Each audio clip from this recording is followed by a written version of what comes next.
Boa tarde. Então, pessoal, semana passada a gente falou bastante sobre um tema que ele não está no tratado, assim, explicitamente no tratado. Mas tudo que envolve a fé cristã, a própria natureza humana, está relacionado àquele assunto, o assunto da criação, o assunto da natureza das coisas. Então a gente achou importante falar disso naquela aula, porque de certa maneira a gente vai se localizar através daquela aula, né? Como a gente viu, a Santíssima Virgem, ela foi planejada por Deus desde o início como detentora de um privilégio acima de qualquer outra criatura. E a gente conseguiu, na última aula, dar pelo menos essa noção de onde mais ou menos ela se encontra e onde a gente se encontra. Falamos um pouquinho dos tipos, né, dos graus de existência, né, do mineral, vegetal. Não sei se ficou claro para todo mundo. Como eu disse, é um negócio complicado assim. Tem muita coisa ali que dava para desenvolver, mas não naquela aula. E eu disse também, eu reouvi a aula e teve um momento que eu toquei no assunto da Imaculada Conceição, bem de passagem. Que existiu muita discussão sobre como é que se deu a concepção da Santíssima Virgem. A gente não vai discutir isso aqui, mas é importante deixar claro a nomenclatura correta, que eu não falei que ela foi preservada do pecado original. Porque todo ser humano, por natureza, ele herda a mancha do pecado. Naturalmente, a Santíssima Virgem, como um ser humano, ela também herdaria, mas ela, por um privilégio especial e único, ela foi preservada. Então, ela não teve aquilo que a gente chama de fomes peccati. Fomes peccati é a famosa fome do pecado, né? Que é a concupiscência dos estratos mais baixos da alma humana, da natureza corpórea, que, de certa maneira, por estarem desordenados, levam a gente naturalmente a se inclinar ao pecado. Então ela foi preservada por Deus, por uma graça especial, e isso daí tem a ver hoje com o assunto da aula.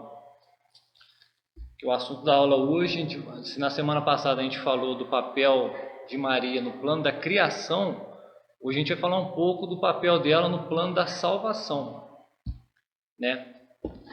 E salvação, muitas pessoas, assim, principalmente quem não é cristão, não entende, né? Nós católicos, os cristãos em geral, tem uma ideia sobre a salvação às vezes meio confusa. O que seria a salvação? A salvação é uma espécie de uma redenção, né? Você está indo para você está naturalmente inclinado a um certo destino final, e um fator externo vem e muda esse seu destino final.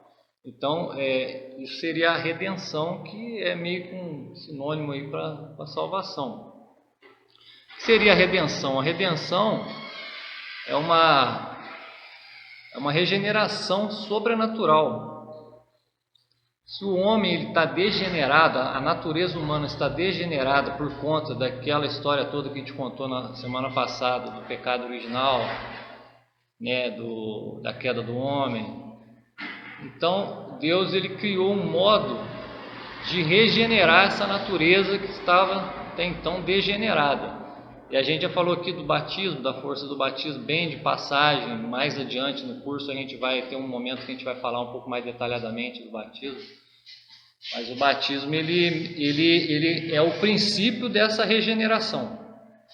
Então, se no começo o homem estava completamente, vamos dizer, escravizado pelo poder do diabo, com o batismo o homem abre uma porta, ou é aberta para o homem uma porta, no qual essa escravidão possa ser anulada e um outro tipo de escravidão possa vir ao homem, que é a escravidão a Deus. E a gente já falou que escravidão é uma palavra meio negativa, tal, mas em relação a Deus ela convém muito. E o São Luís no tratado ele faz questão de usar essa palavra pelo fato de que nas escrituras não existia a palavra escravidão. A palavra servo, que a gente vê nas escrituras, a gente já comentou isso, ela hoje não dá esse sentido pleno e total de que você tem que entregar completamente a sua vontade e a sua inteligência a Deus, né? Então às vezes a gente aposta demais no nosso próprio entendimento, a gente acha que sabe as coisas e às vezes a gente erra. Ou às vezes também a gente se inclina para certas coisas, sente vontades e às vezes a gente erra. Então quanto mais você tiver a vontade daquele que não erra, no caso Deus, a gente crê que nós estaremos mais firmes na direção correta. Então, para falar dessa regeneração, quem que é a Virgem Maria? A Virgem Maria, todo mundo sabe, Mãe de Deus. A maternidade de Maria, ela é também uma coisa exclusiva da Virgem Maria. Ninguém nunca vai poder ser Mãe de Deus, porque Deus é um só. Não pode ter dois deuses, ele não vai nascer de novo. Então Deus preparou e criou Maria desde o início para que ela fosse a mãe de Deus. Esse privilégio é pleno e total. E ela, como mãe de Deus, eu já falei, ela participa dessa regeneração. Por quê? Porque nosso Senhor Jesus Cristo, sendo Deus, ele se encarnou, né? E a importância desse conceito de encarnação. Porque se ele se encarnou e o Espírito Santo fecundou Maria, obviamente ele fecundou algo de Maria. E com o conhecimento que a gente tem aí de biologia humana, todo mundo sabe como é que se desenvolve um feto, como é que é a concepção de um ser humano. A mulher é doadora do sangue, o homem é doador da semente, o qual faz o sangue desenvolver potencial de crescimento e por aí vai. Então, no caso de Maria, foi uma coisa excepcional e sobrenatural, porque isso daí não teve contato de outro homem, teve apenas a graça de Deus sobre ela. Por isso que na Bíblia fala a sombra, o anjo fala a sombra de Deus descerá sobre você. A sombra de Deus é essa manifestação sobrenatural que fez com que o Verbo se encarnasse. Então, de certa maneira, o corpo glorioso de nosso Senhor Jesus Cristo, enquanto ele esteve na terra e agora que ele já ressuscitou e está no céu, ele é um corpo doado por Maria. Então, do mesmo jeito que uma mãe, né, quem é mãe, ou todo mundo é filho de alguém, sabe que a ligação entre um filho e uma mãe é eterna e perpétua, né? Até do pai também, claro, mas entre a mãe a ligação parece que é mais física. Parece que a ligação entre o filho e o pai é uma ligação mais, como é que eu vou dizer, uma coisa mais mental. O filho ele tem que obedecer o pai tem um certo rigor, uma certa autoridade com o filho, que provém de um lance meio que do pensamento mesmo. E a mãe não, a mãe tem o afeto, ela tem a proximidade, a criança mamou na mãe, o nutriente veio fisicamente da mãe. Então a ideia aqui é a seguinte: nós temos que ter claro que o corpo glorioso do nosso Jesus Cristo, ele foi dado e doado pela Virgem Maria. Quando começou isso? Deus enviou um anjo, como a gente conversou na última aula. Deus ele faz as coisas, mas ele envia. Deus é hierárquico, ele é como um rei, ele não vai sair lá do trono dele para vir fazer as coisas aqui diretamente. Não é assim que ele age através de mandatos. Ele manda um, que manda outro, que manda outro e chega até nós. É o caso dos anjos, são os mensageiros. Ele enviou um mensageiro para Maria, ele se apresentou a Maria e saudou ela de uma forma que nenhuma outra pessoa ou criatura foi saudada.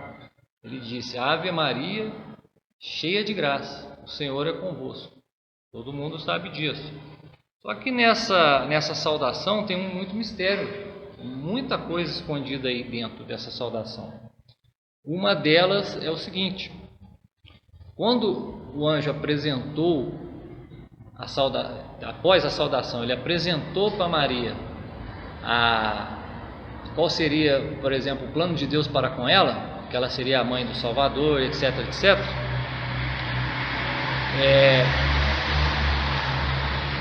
Maria teve que, de certa forma, ela teve que aceitar aquilo, não por imposição. Deus não chegou lá para ela e falou através do anjo assim: ó, você vai ser a mãe do Salvador e você não pode fazer nada contrário disso. Você não tem opção. Não, ele fez o contrário. Ele deu a opção para ela e ela disse o sim. O sim de Maria é considerado o famoso fiat, né? Que tem fiat significa faça-se. Então tem o fiat lux, que é o faça-se a luz, lá no começo, primeiro dia do Gênesis. E com Maria houve um novo fiat lux, né? Fiat, mas que saiu da boca dela. Ela disse sim e tudo começou. Então, nesse sim de Maria, começa a nova criação de Deus. Deus criou tudo lá no princípio, mas com o sim de Maria ele criou tudo de novo. Não do nada, mas ele ressignificou, ele deu um novo estatuto para toda a criação. Toda a criação saiu ali daquele ponto de degeneração para começar um processo de regeneração.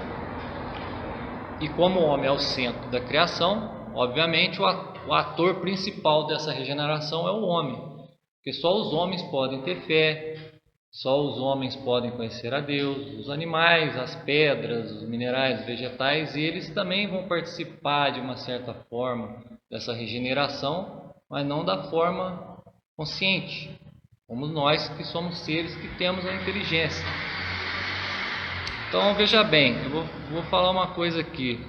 Por exemplo, havia uma mulher, ela era virgem, imaculada, noiva de um homem e foi visitada por um anjo. Quem que ela é?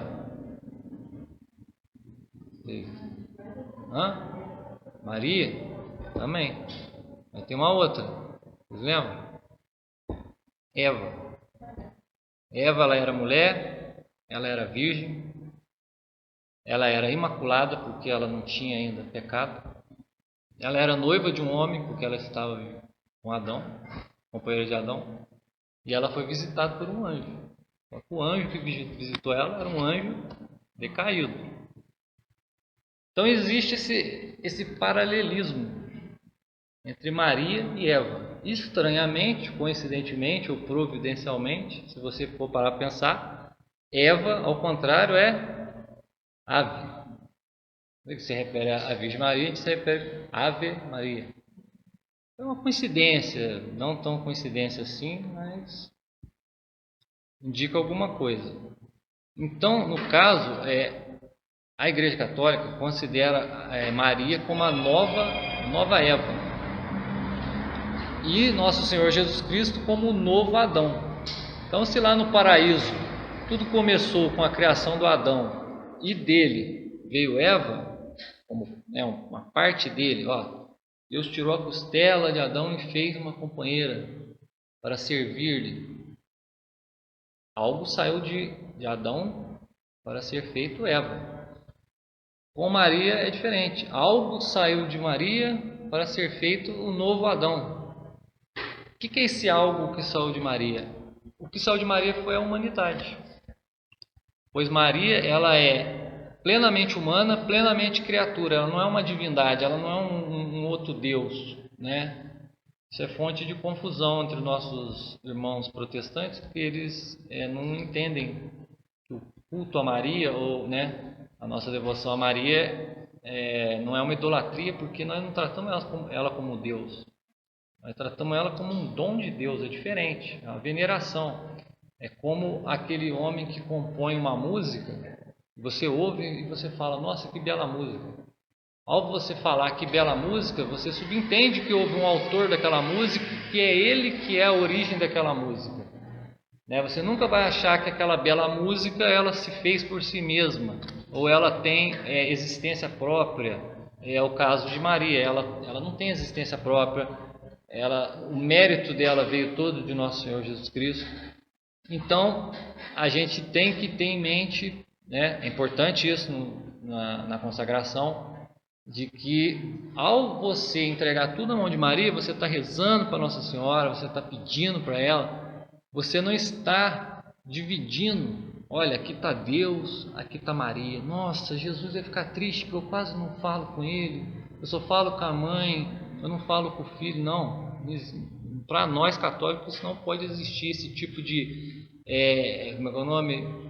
É uma espécie de pudor, né, que a gente tem, é um medo de você ofender a Nosso Senhor. Jamais, qualquer tipo de atenção que você dê a Maria, você está dando a Jesus, porque Ele é parte dela, Ele é parte do Pai, que Ele é Deus como o Pai em tudo, as próprias palavras dele no Evangelho afirmam isso, e Ele é parte de Maria, porque Maria, como uma criatura, ela doou parte dela, como o Adão doou parte dele para fazer Eva. Então existe esse paralelismo, né? Aqui está Eva, aqui está Maria. E se Eva foi a responsável pela queda da humanidade e pela entrada do pecado no mundo, porque o pecado não foi uma criação divina, foi uma criação angélica, né? Foi o diabo que criou o pecado, não foi Deus. Deus, ele está ali, todas as coisas existem por ele que faz tudo, mas a decisão de criar o pecado não foi de Deus, de aceitá-lo também não.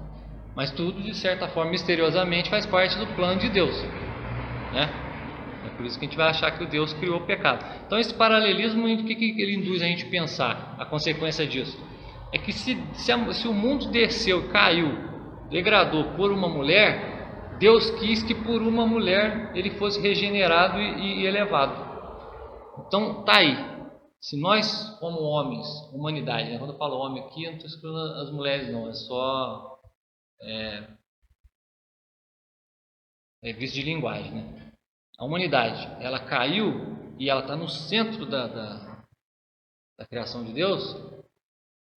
Ela é o centro da criação de Deus e ela foi colocada como a maior das criaturas e está indissoluvelmente ligada ao Verbo, ao Cristo. Então, ponto pacífico aqui, todo mundo tem que lembrar disso daí sempre. É importante para a devoção isso. Saber que Jesus Cristo e Maria são coisas quase que análogas. Mas qual é a diferença? A diferença está no quê? Que Jesus ele não é só verdadeiro homem perfeito. Ele é Deus que se fez homem. Então isso é meio que vocês estão falando, parece que tem uma catequese isso aqui que eu estou falando. Mas vale. Muito válido. Então, na época lá que Maria recebeu o anjo, na Bíblia está descrito, nos Evangelhos está descrito de uma forma compacta, mas não aconteceu só aquilo que está escrito lá no Evangelho. Aconteceu muito mais coisas. Então, quer dizer, essa conversa que o anjo teve com Maria, ela foi muito mais longa do que está ali no Evangelho. E com certeza ele colocou toda a consequência dela ser mãe de nosso Senhor Jesus Cristo, que ela iria padecer junto com ele aos pés da cruz, toda a função dentro da igreja de Nossa Senhora, Pentecostes, todo o caminho, toda a vida humana de Jesus, tudo já foi anunciado para ela. Não foi só anunciado assim, olha, você vai ser a mãe do Salvador. Não, foi anunciado os detalhes do que aconteceria. E ela, o que ela disse? Seja feita a vontade do Senhor. Eis aqui a escrava do Senhor, faça-se em mim segundo a vossa palavra. Então aquele canto Magnificat, temos lá no Evangelho, ali está o endossamento dela, ela endossou tudo de Deus. Ela não colocou um empecilho ao plano de Deus. Essa virtude de Maria chama humildade. E essa é a principal virtude que nós, como consagrados, vamos ter que lutar até a morte para ter. Porque porque é uma das coisas mais difíceis do mundo ser humilde. Porque a palavra humilde hoje em dia ela virou sinônimo assim de pessoa pobre, ou senão de pessoa que, sei lá, que é rica e sorri para o pobre, aí ele é humilde. Não. Humilde é uma palavra que vem da raiz, que é uma palavra que chama humus. E humus é o quê? É o chão, o lugar mais baixo que existe. Então quem é humilde é quem se coloca por baixo em todas as ocasiões. E foi o que ela fez desde o princípio. Então, o ponto de partida, como eu disse, a devoção não parte de um sentimento, parte de uma prontidão. A nossa prontidão vai ser o quê? Baseada no quê? Na virtude da humildade. O tempo todo nós vamos ter que lutar contra as tendências negativas que nós, como seres humanos pecadores, temos, para desenvolver ou deixar que a graça desenvolva em nós a humildade. Pedir para Deus sempre a humildade, e para que isso seja possível é preciso um ato da nossa vontade, como sempre, né? Porque Deus ele dá as coisas para a gente de graça, mas existe todo um funcionamento. O funcionamento é justamente da nossa vontade. A nossa vontade ela tem que dizer sim, e isso é a virtude da obediência, que é aquilo também que a gente comentou na semana passada. A obediência é o ato próprio do escravo. O escravo ou servo, ele tem que ter o instinto da obediência ao seu Senhor. Então, se nós vamos nos fazer escravos de Jesus pelas mãos de Maria, nós vamos ter que ser obedientes em tudo. A gente vai errar, a gente vai errar, a gente vai falhar, vai ter dias ruins, vai ter dias que nós vamos pecar, mas nós vamos voltar à nossa Santa Igreja. Existe ali o sacramento da confissão, onde Nosso Senhor troca um boi por um ovo. Só você ir ali, confessar com toda sinceridade que os seus pecados são perdoados no ato. A vantagem de você viver uma vida assim, semana passada eu comecei a falar disso, mas eu escapuli um pouco. A vantagem é que nós, quando não somos consagrados, somos católicos comuns, nós vamos conseguir a salvação se Deus quiser, mesmo não sendo consagrados. A consagração não é um rito litúrgico, nem é um sacramento. Ela é uma livre espontânea, é um ato da vontade livre e espontâneo, é algo a mais que você faz por Deus, né? O que acontece? Se você pecar mortalmente, todos os seus méritos, aqueles valores meritórios, satisfatórios, impetratórios que eu comentei meio por alto semana passada, eles são perdidos. O pecado mortal, ele destrói a saúde da sua alma. Todo o bem que está na sua alma é morto pelo pecado mortal. O nome já diz, pecado mortal. Então, vamos dizer, você pecou mortalmente, todas as suas virtudes estão zeradas. Então, você vai começar tudo de novo. Vai lá, vai confessar, começa do zero e bola para frente. No caso do consagrado é diferente. São Luís diz, aquele que é consagrado a Nossa Senhora, seja pelo método dele, seja por outro método, seja por método nenhum, seja apenas um ato de vontade, guiado pela inteligência, todos esses méritos estão na mão dela, porque não é seu, é dela. E o pecado mortal não vai ser capaz de destruir algo que é dela. Ele tem capacidade de destruir algo que é nosso, mas o que é dela não.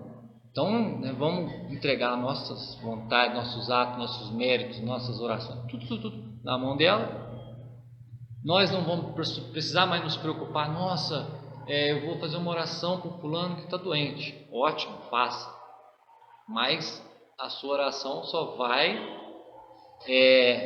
ir para aquele doente se for vontade de Deus mesmo. Geralmente já é assim, mas no caso do consagrado é assim mesmo, porque a vontade dela é que vai mandar.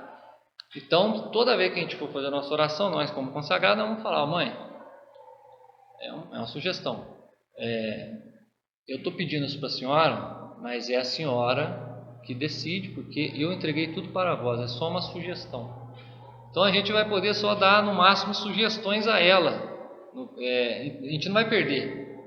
A vantagem é que a gente não vai perder. Você pecou mortalmente, caramba, confissão. E, minhas boas obras, os valores das minhas boas obras. Ela guardou, está lá, vai te restituir, bola para frente. Isso eu fiquei de falar semana passada, acabei, porque o professor aqui é meio assim, de vez em quando ele vai e flutua aí e sai um pouco do assunto. Nossa Senhora, na época, ela recebeu a visita do anjo. Como é que era o mundo naquela época? O mundo era uma degradação total. O povo judeu, ela era judia, o povo judeu, ele estava sob domínio dos romanos. Os romanos eram um dos povos mais absurdamente, não vou falar bárbaros, porque eles eram muito civilizados, eles tinham muito conhecimento, tinha muita, quer dizer, era uma sociedade altamente estruturada, altamente capacitada sobre vários aspectos. Porém, espiritualmente eles eram degenerados ao extremo e moralmente também. Os judeus, por estarem sob domínio e já por estarem há vários anos, muitos séculos, sem ter um profeta que os guiasse, estava meio que numa seca de profetas, eles começaram a adquirir esse mal dos romanos. Eles não estavam se tornando romanos, eles estavam conservando a crença em Deus, buscando amizade com Deus. Porém, eles estavam ficando tão maus quanto os romanos. Então, Nosso Senhor chegou ali, ele encontrou já um lugar devastado. E o que ela estava fazendo na hora que chegou o anjo? Ela estava rezando. Ela estava esperando, pedindo para que o Messias, quando viesse para próximo dela. Sei lá, uma vizinha, alguém ali próximo da vida dela, para que ela pudesse servir a mãe do Messias e o próprio Messias. Mas ela nunca pediu para ser a mãe do Messias. Para ela isso era um privilégio, sim, aquém dela, né? Você vê que a humildade dela já cedia. Ela tinha já a sua alma, a sua existência toda repleta das graças maiores até do que dos anjos, e no entanto ela estava ali humilde, querendo participar da vida do Messias, mas nunca, jamais ela pensou em pedir para ser a mãe do Salvador. Então, falando isso tudo, a gente tem aqui uma ideia clara de que Maria, se a obra da salvação é a obra da redenção, ou seja, regeneração do sobrenatural do homem, Maria, ela o quê? Ela participa, ela está associada a essa salvação, a essa redenção. Isso aí gerou muita polêmica entre os teólogos, porque a igreja tem isso, a igreja católica ela tem bastante discussões internas, sempre teve e sempre terá, porque coisas podem sair do trilho. Às vezes uma ideia que é introduzida dentro da igreja sobre algum assunto qualquer, ele pode, depois de algumas décadas, às vezes até alguns anos, nem décadas, pode virar heresias profundas dentro da igreja. Então é muito bem discutido as terminologias, para que justamente não abra brecha para o mal, porque o diabo está aí, porque às vezes a gente pensa que ele não tem domínio sobre a igreja. Domínio sobre a igreja ele não tem, mas ele tem influência. Então, inclusive na cabeça dos teólogos, existe uma influência ali dos espíritos maus, né, das inteligências malignas. Então, qual que era a polêmica? Era sobre o título de corredentora. Jesus Cristo é o Redentor, e ela seria a corredentora. Esse prefixo, né, que fala, né, sempre serve para indicar algo que está em conjunto, junto, participando. Então ela é a corredentora. Se Nosso Senhor é Redentor, ela é corredentora. Por quê? Cada ato de Nosso Senhor envolve Maria, pelo simples fato de humanamente ele ser parte dela, e eles estão ligados em tudo, inclusive na redenção, na salvação. Isso não quer dizer de maneira nenhuma que a Nossa Senhora ela salve as pessoas. Ela é causa de salvação, ela não é causa de salvação, ela é causa instrumental de salvação. Ela é um instrumento que Deus criou para a salvação dos homens. Entendeu? Então, longe de achar que Nossa Senhora é a causa da sua salvação. Não é, isso é até heresia. Ela é sempre secundária. Jesus está em primeiro lugar. Ela está abaixo dele, mais junto. Ela é sempre dependente, porque ela não pode oferecer nenhuma graça para a gente, ou para qualquer um que seja, sem a anuência anterior do Nosso Senhor. Ela é sempre, por si mesma, insuficiente. Então, se a gente está rezando para Nossa Senhora, está implícito que a nossa oração não é para ela em si mesma, mas sim para Nosso Senhor, através dela, o que isso é de grande honra para ela, não diminui em nada ela. E ela é hipoteticamente necessária. O que é uma necessidade? Necessidade é aquilo que é e não pode não ser. Nós temos a necessidade de comer. Não vai nascer nenhum ser humano que não tenha necessidade de comer. Ser humano implica ter necessidade de comer. Não vai nascer nenhum ser humano que não tenha necessidade de saber. Todo ser humano implica necessidade de conhecimento. No caso dessa corredenção de Nossa Senhora, a participação da associação dela com Deus, com o Verbo, isso é hipotético, é uma necessidade hipotética. O que significa isso? Que Deus podia fazer de outro jeito. Deus podia fazer Nosso Senhor Jesus Cristo vir aos 30 anos de idade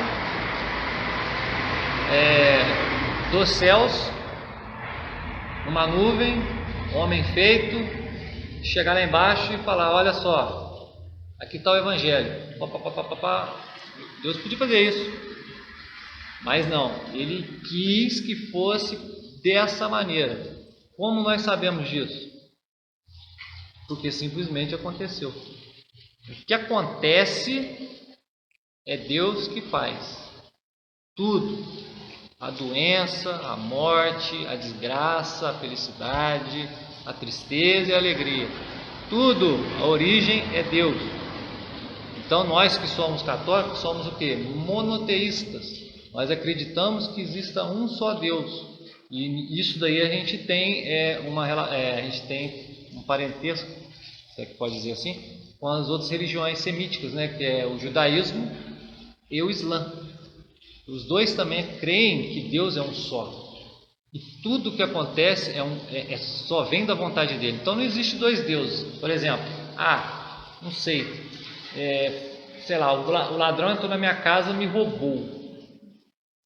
Mas Deus não queria isso. O ladrão é mau, ele fez o contrário do que Deus queria. Não. O ladrão entrou ali, e se aquilo aconteceu, é porque Deus quis que aquilo acontecesse. Por quê? Não sabemos. É difícil hoje em dia as pessoas lidarem com o mistério, mas a fé, ela é algo que se nutre do mistério. Por exemplo, alguém aqui acha que Jesus tinha fé? Jesus nunca teve fé. Ele sabia tudo. Para ele não tinha mistério. Não tinha nada que ia acontecer que ele já não soubesse. Ele era Deus. É Deus. Mas para Maria tudo era um mistério, que foi se revelando, se revelando, se revelando, começando na anunciação do anjo, quando disse tudo para ela o que ela iria passar. Você imagina alguém chegar para você e falar: olha só, você quer ir para o céu? Sim, claro, quero ir para o céu. É maravilhoso, deve ser lindo, tem sofrimento.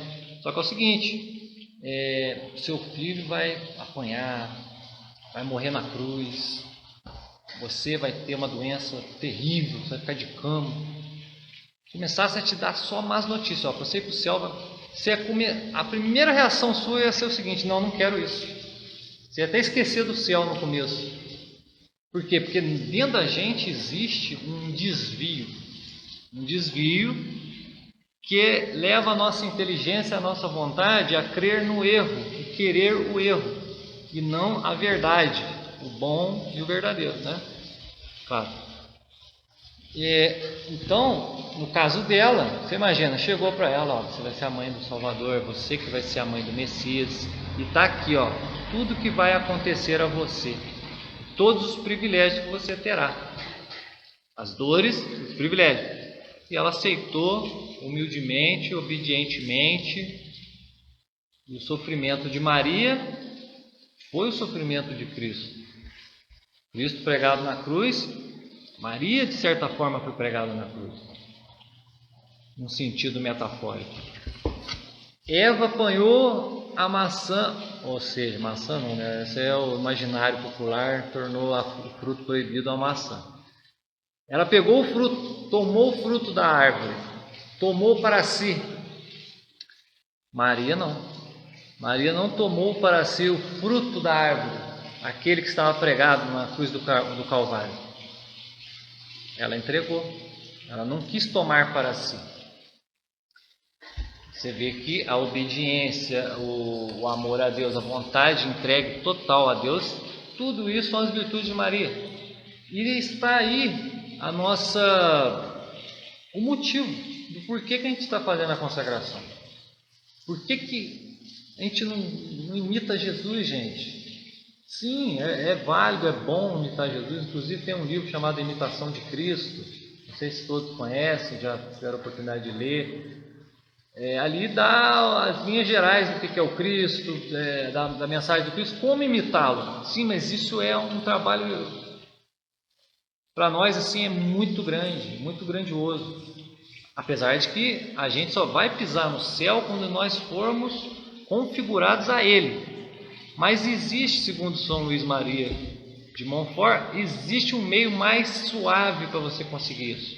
Um meio que facilita, ainda mais a gente no mundo de hoje, um mundo tão descristianizado, um mundo onde as virtudes evangélicas são motivo de piada, são motivo de zombaria, entendeu? Em carnaval, em novela, em música, em estudos acadêmicos. Você se comportar como cristão hoje é sinônimo de que, alguma coisa aconteceu com fulano ali, deve estar doente. Ou senão, está desgostoso da vida mesmo, hein? Está indo na igreja, aprontou. Ninguém olha para você e fala assim, puxa vida, que virtude heróica você tratar o domingo como um dia sagrado, você beijar a mão do padre, você se ajoelhar na frente de uma imagem do Santíssimo, você ser humilde, ir para... Não, isso daí não são virtudes hoje em dia, isso aí são sinais de fraqueza, de debilidade. E, claro, não vou comentar aqui, mas isso daí faz parte de um desenvolvimento histórico de ideias filosóficas. Você acredita nisso?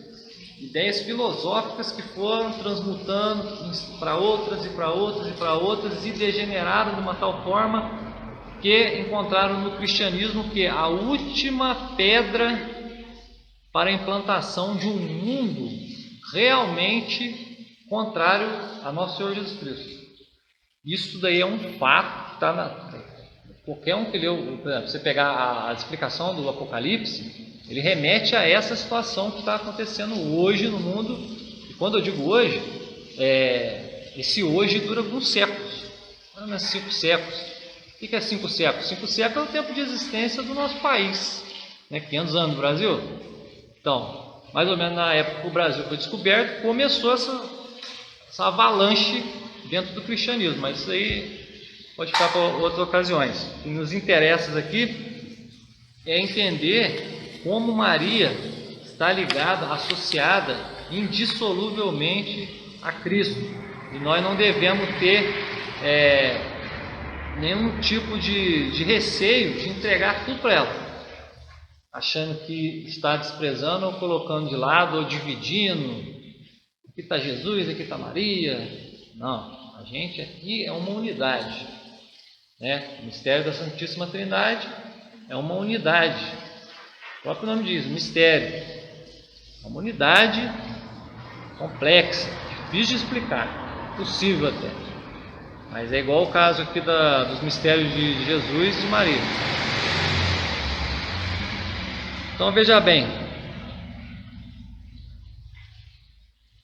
ela é mãe de Jesus, mãe da humanidade de Cristo e mãe, de certa forma, diferente um pouco, da divindade de Cristo.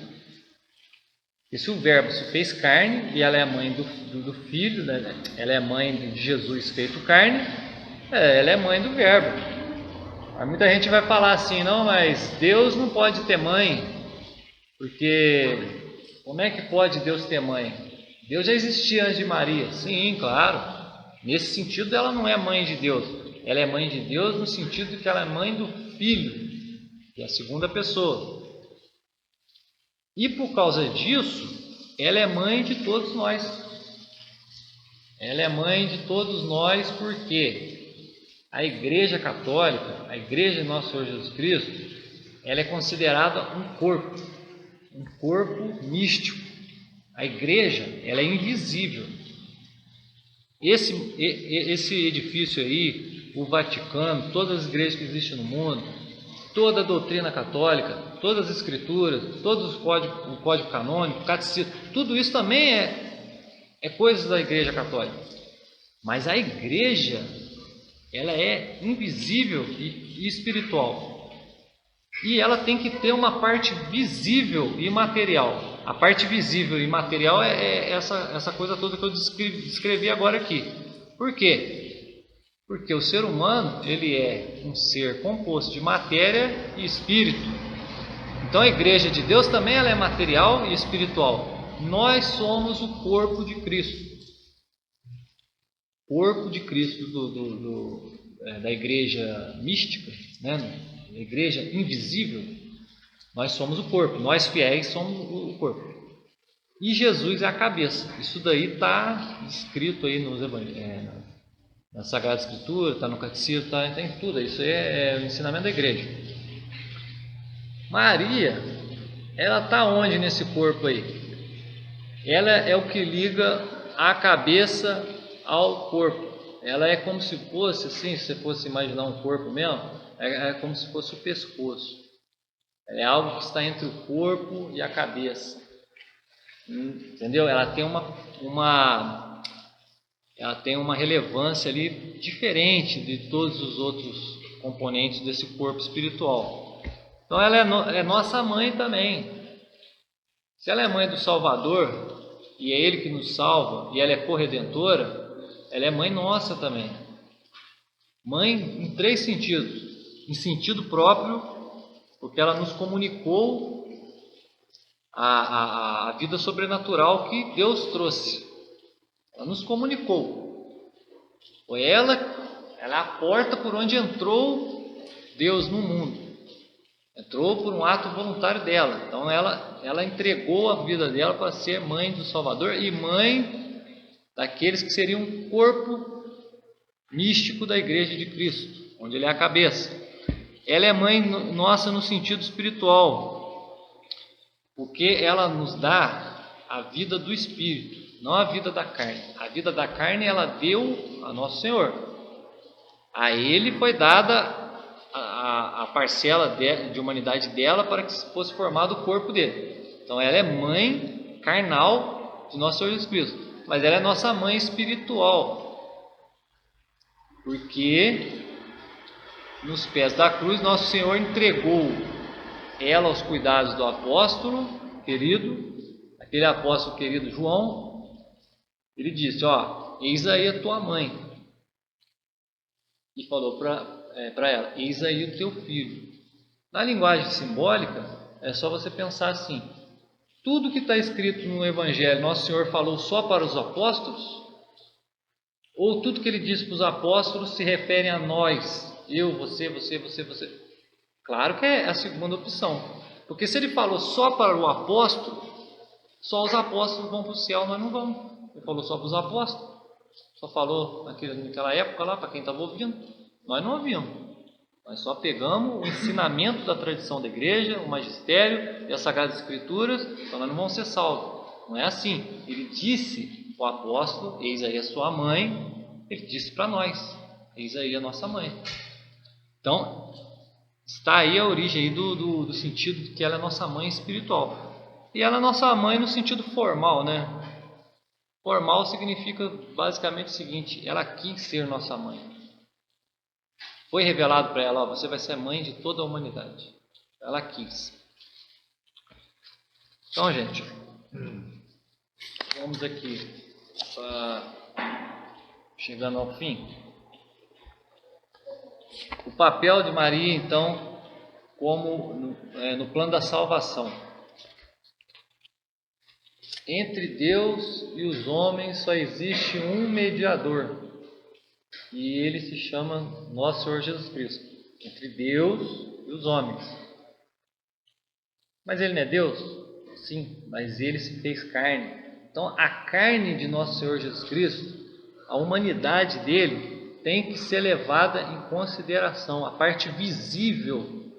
Não podemos cair no erro de que isso aqui um dia vai apodrecer, vai acabar. Não vai acabar não, isso aqui um dia vai voltar lá no fim dos tempos, nós vamos ser ressuscitados por Deus.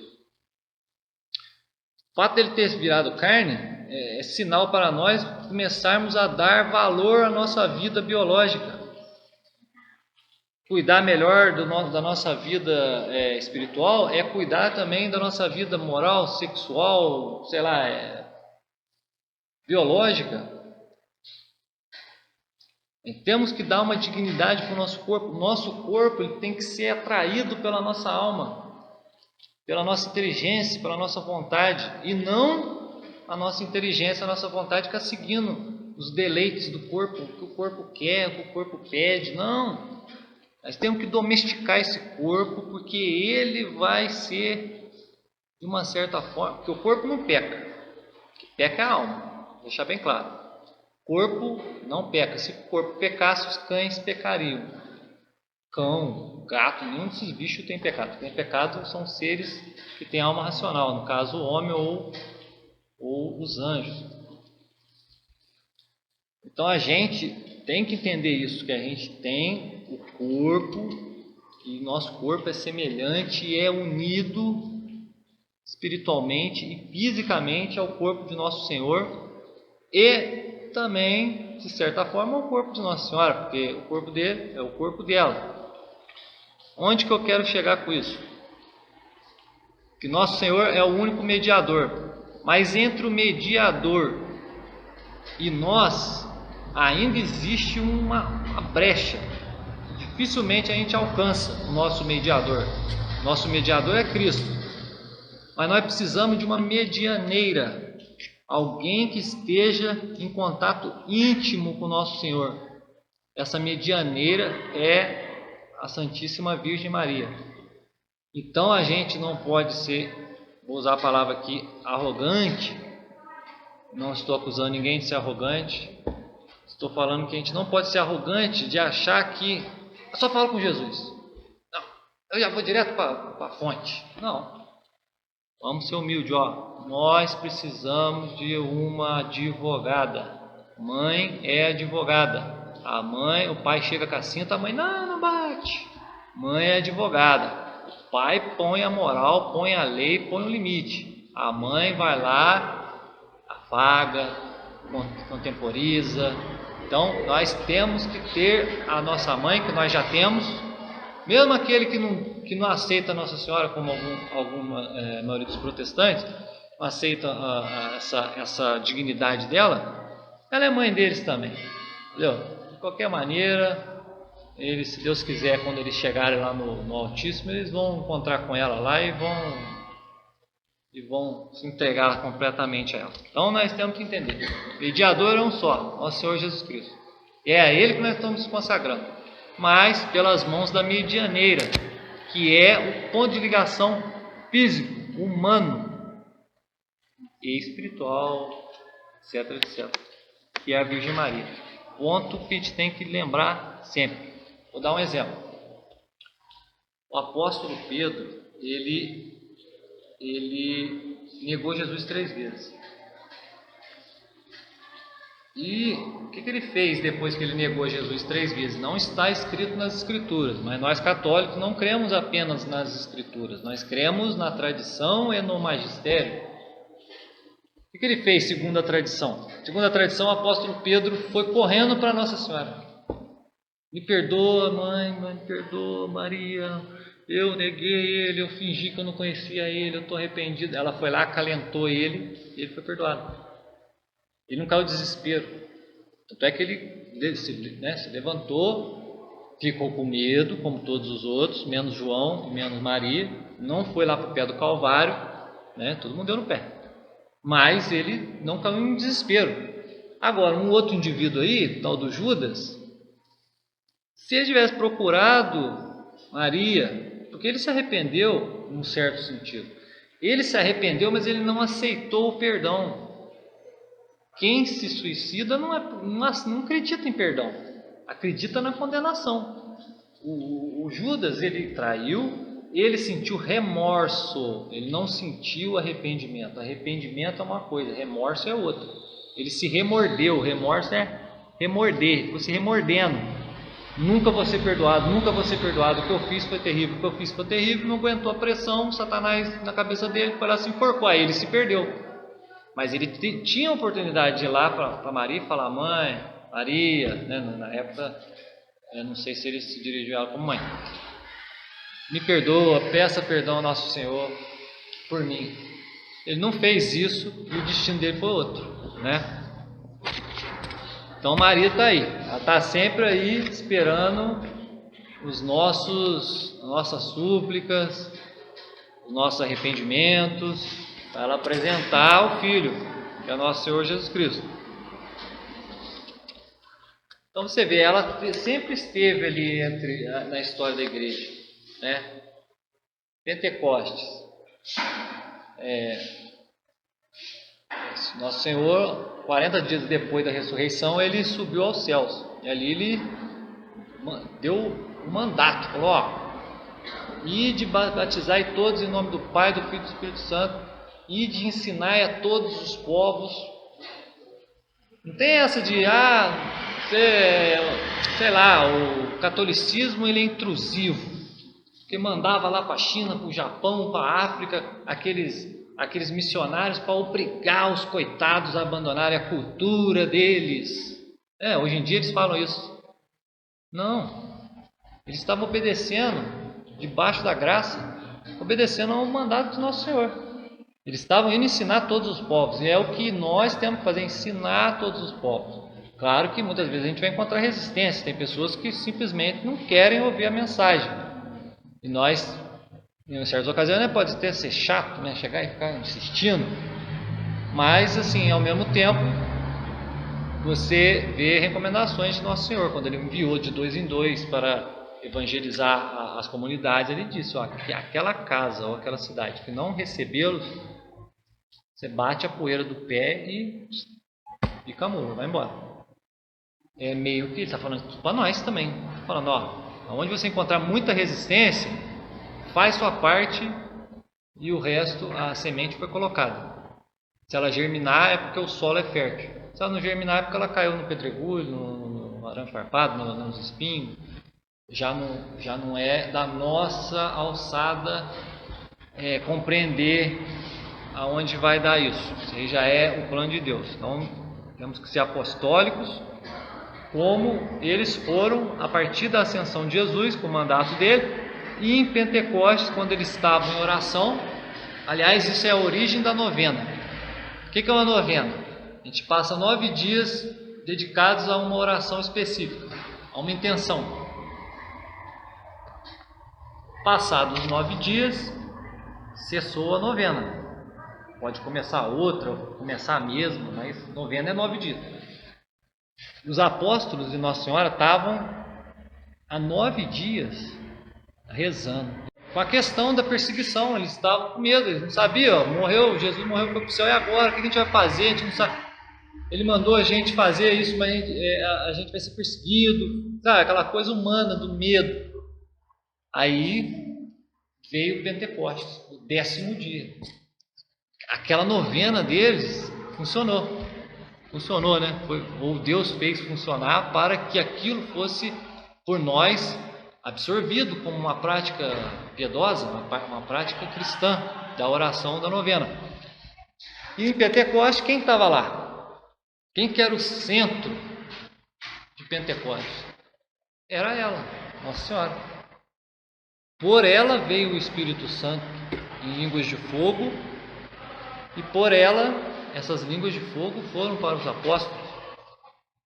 Então você vê que ali é o princípio da igreja. Maria, Nossa Senhora, é a igreja, o templo da igreja é um símbolo dela. Ali dentro que está o sacrário com o corpo glorioso lá do Nosso Senhor, que é a hóstia consagrada. É como se ele tivesse dentro né? O templo cristão é de uma forma um símbolo de Maria, porque ela é o sacrário verdadeiro, ela que continha dentro dela Deus encarnado. Então a igreja começa ali em Pentecostes e a partir dali eles vão com uma força tremenda evangelizando rapidamente regiões e mais regiões e por aí vai. Começaram as comunidades começaram a existir em vários lugares, as igrejas, e começou a igreja se tornar um organismo que estava ali meio né, assustado no começo, o pessoal ali, os apóstolos, Maria. Depois aquilo se tornou uma coisa concisa, uma coisa estruturada, começaram a definir certas as práticas, o que era para ser feito, o que era para não ser feito, e isso permanece até hoje, 2000 anos, 2000 anos. Por isso que nós não podemos desprezar a tradição da igreja. Muita coisa que vem como tradição é incerta. Por exemplo, a tradição diz, algumas coisas da tradição diz, algumas linhas da tradição diz, por exemplo, que São José está ressuscitado no céu junto com Maria e Jesus. Outros discordam, falam, não, só ela que teve esse privilégio de ter o corpo já antes do juízo final ressuscitado. É a tradição.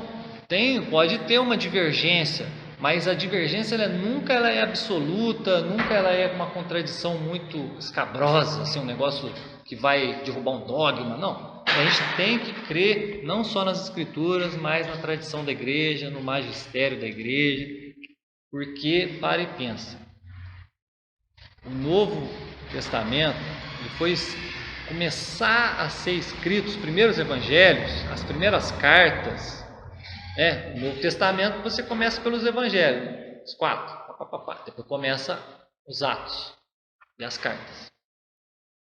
Mas a ordem de escrita não é a ordem que está ali. Primeiro foi a carta aos Tessalonicenses, depois teve uma outra carta, e depois de, 20, 30 anos que Jesus foi para o céu, é que escreveram o primeiro evangelho. Como as comunidades cristãs, depois de Pentecostes, sobreviveram na fé sem ter o Novo Testamento na mão? Não tinha livro de Novo Testamento. Era Torá. Torá era o livro sagrado, o Pentateuco dos judeus, que é o nosso Velho Testamento. Mas aquilo ali você não ia na banca, numa livraria e comprava. Naquela época, esses manuscritos ficavam no poder dos sacerdotes judeus. Não era de domínio público. Então os cristãos não saíam andando com o Novo Testamento debaixo do braço, depois foram escrevendo o Velho Testamento, depois escreveram o Novo Testamento, e já desde o princípio estava lá o cristão com a Bíblia debaixo do braço. Não, nunca foi assim não. A Bíblia foi composta depois, reunida, definida, os livros, depois de muita discussão, concílio e muitos séculos. Então, o que sobrou? O que existe na raiz de tudo isso que a gente faz hoje, como culto cristão, como fé? Existe a tradição, falada oralmente, cristalizada nos hábitos, na moral, nos costumes e nas verdades, né? A liturgia católica ela existe desde que Cristo pegou e disse: este é meu corpo, este é o meu sangue. Então a gente tem que crer na igreja como um todo e não fazer, infelizmente, como alguns nossos irmãozinhos fazem, de origem não católica, que eles insistem naquela ideia de que só as escrituras são um guia seguro para se chegar a Deus. É complicado, porque as escrituras elas ela é um documento instrumental, ela tem uma razão de ser, ela é algo sagrado, porque ela foi escrita por inspiração divina. Isso não diminui o tamanho dela, você falar que a tradição vem antes, o magistério é anterior, que nós temos que colocar eles também no mesmo pé de igualdade. a gente não, você não está diminuindo o valor das escrituras, pelo contrário, você está dando para ela o lugar exato onde ela vai servir como instrumento de salvação. Se você pegar a escritura e dar na mão de alguém e falar, ó, é só você ler isso aí no porão da sua casa com a vela acesa, não precisa sair de casa, você vai encontrar salvação. Não vai encontrar. A pessoa pode imaginar, tirar conclusões, inclusive, contrárias à fé, só de ler a escritura. Porque a escritura ela exige toda uma... tem um nome técnico para isso que é exegese. Exegese é uma forma de você interpretar aquilo ali. Então a escritura é algo que você tem que ser católico, aprender do magistério da igreja o que são aquelas escrituras e como interpretá-las. Aí você pode sentar na sua casa, ler uma passagem, meditar e falar, olha, essa verdade surgiu na minha cabeça, mas deixa eu ver lá o que a igreja diz sobre isso. Ah, sim, bate com o que a igreja fala. Aí você teve uma meditação inspirada mesmo, porque está colando. Às vezes você vai lá, o que aconteceu comigo, pessoas dão interpretações assim de textos bíblicos assim, igual já chegaram a falar para mim que quando Jesus multiplicou os pães, os peixes, na verdade aquilo não foi um milagre, aquilo lá foi só um ato de solidariedade que o autor do Evangelho escreveu daquele jeito para dar uma ênfase maior, poética, sobre aquele ato de solidariedade, de encher a barriga de todo mundo. Não, não é isso. Aquilo ali é o milagre físico, a mudança da natureza das coisas. Aqui tem tantos peixes, aqui tem tantos pães, agora tem para 5.000 pessoas comerem aqui agora. E ninguém sabe por que aquilo está acontecendo, só pode ser Deus. É um milagre. E o fato da igreja conservar isso tudo até hoje é um milagre. E atesta a nossa fé. Né? É um atestado de que nós estamos no caminho certo. Então, pessoal, hoje eu espero que tenha sido proveitoso aí o que eu falei. Vou terminar falando uma coisa. Você já ouviu falar da história de Nossa Senhora de Coromoto? Coromoto era um lugar, não sei se hoje é uma cidade, mas era tipo uma colônia na Venezuela. No ano, deixa eu ver aqui, eu esqueço sempre. Lá para o ano 1650, mais ou menos, os espanhóis estavam na América, estavam, catequizando os índios, aquela coisa toda, e se assentando aqui, mais ou menos depois do período aí que o Brasil foi descoberto também pelos portugueses. Aí nesse lugar na Venezuela tinha uma tribo que os Coromotos, e eles não queriam contato de jeito nenhum com o povo estranho que estava vindo para lá. Então eles se esconderam na mata, no meio das montanhas. Aí um dia um cacique e a esposa dele estavam na beira, na margem do rio, e viram uma mulher caminhando sobre as águas. A mulher caminhando, uma mulher bonita, linda, e chegou até ele e disse assim, eu até anotei aqui para as palavras ficarem certinho. Ela virou para ele na língua dele e falou assim: ide aonde se encontram os homens brancos para derramarem água sobre vossas cabeças, e assim possais ir ao céu. Batismo. Esse cacique ficou abismado com aquilo, a esposa dele, ali, segundo consta. Aí teve outras aparições para crianças, e ele falou assim, não, vamos então fazer o que ela está mandando.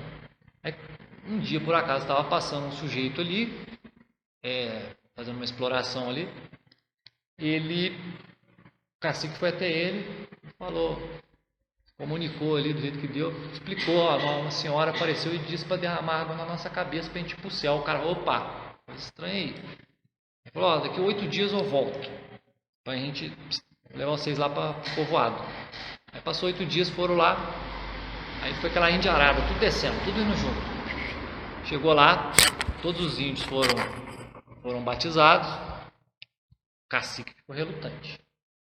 Por quê?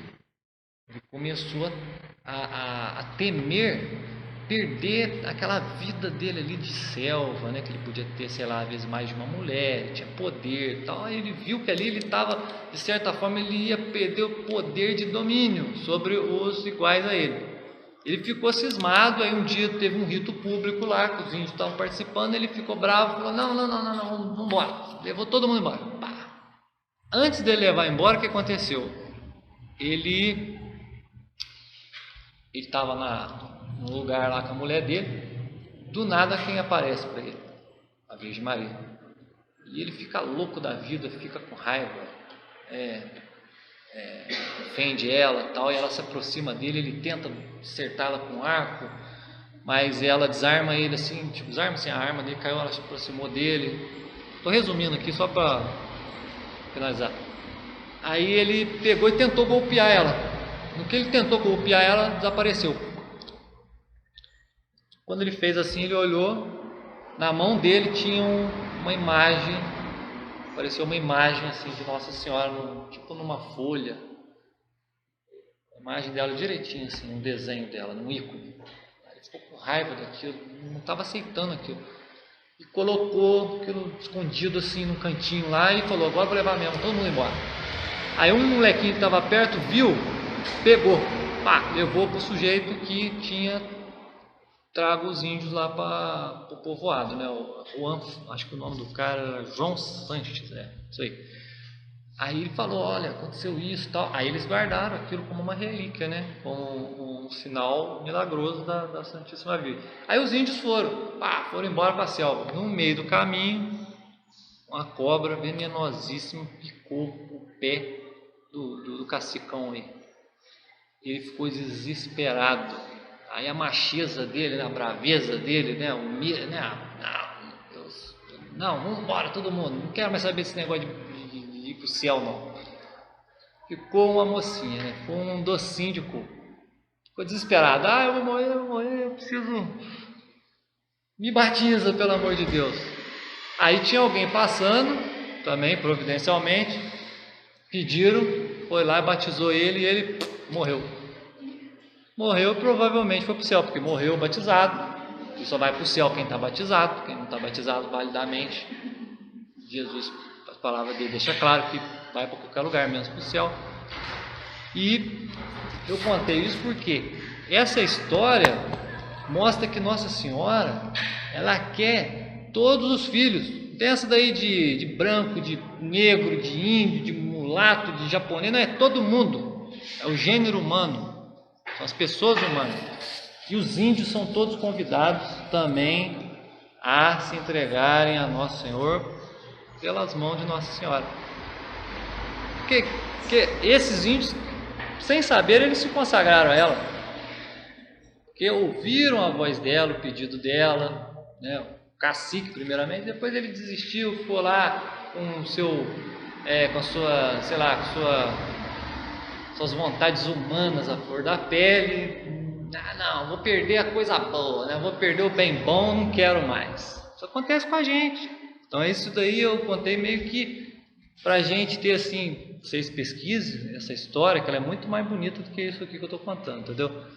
Para entender, não desiste não. Mesmo lá no último instante, lá você pode ser um pecador. Ele tentou agredir a Virgem Maria, né? A aparição dela, mas ela foi até o último momento. Tinha alguém passando ali para batizar o sujeito. Ela não desistiu dele e ela não vai desistir de ninguém aqui. Então Maria é corredentora, participa da salvação. Não é ela que salva, é Jesus, mas ela auxilia com a sua intercessão de medianeira. Então, pessoal, assim a gente pode finalizar. Espero que tenha sido proveitosa a aula aí. Se tiver alguma dúvida aí, alguém quiser perguntar sobre alguma coisa que foi dita, se não tiver, até semana que vem. Muito obrigado.